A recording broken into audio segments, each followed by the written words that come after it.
Hi friends, welcome to Nirmala kitchen.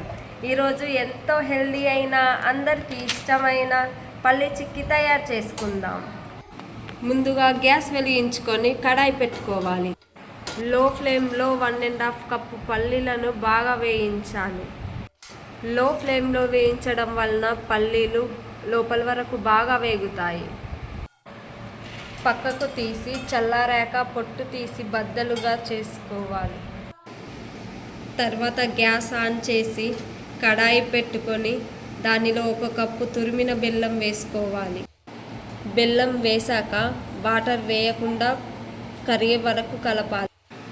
బెల్లం కరిగిన తర్వాత 1 స్పూన్ నెయ్యి వేసుకోవాలి. నెయ్యి వేయడం వల్ల మంచి రంగు రుచి వస్తుంది. పాకం మరిగిన తర్వాత స్పూన్తో పాకాన్ని నీళ్ళల్లో వేయాలి. బెల్లాన్ని విరిచినప్పుడు కట్టుమనే సౌండ్ రావాలి. ఈ పాకంలో చిటికెడు వంట సోడా వేసి కలపాలి. చిక్కీ క్రిస్పీగా రావడానికి మెయిన్ ఇంగ్రీడియంట్ ఇదే. ఒక ప్లేట్ తీసుకొని నెయ్యి పూసి పక్కన పెట్టుకోవాలి.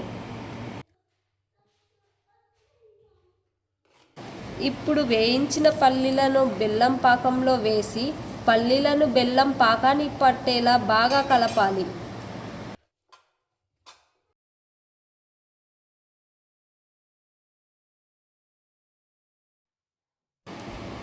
బాగా కలిపిన పల్లీలను నెయ్యి రాసిన ప్లేటులోకి వేసుకోవాలి. ప్లేటులో వేసుకున్న పల్లీల పాకాన్ని కటోరీ సహాయంతో సమానంగా చేసుకోవాలి.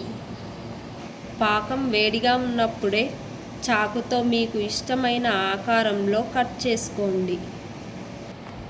చాకుతో కట్ చేసుకున్న తర్వాత 2 గంటల వరకు పక్కన పెట్టుకోవాలి. 2 గంటల తర్వాత పల్లి చిక్కీ రెడీ అవుతుంది. దానిని ముక్కలుగా చేసుకోండి. Thanks for watching friends. ఈ వీడియో మీకు నచ్చినట్లయితే like, comment, share and subscribe చేసుకోండి. నెక్స్ట్ ఏ రెసిపీ వీడియో చూడాలనుకుంటున్నారో కామెంట్ చేయండి. Thank you friends.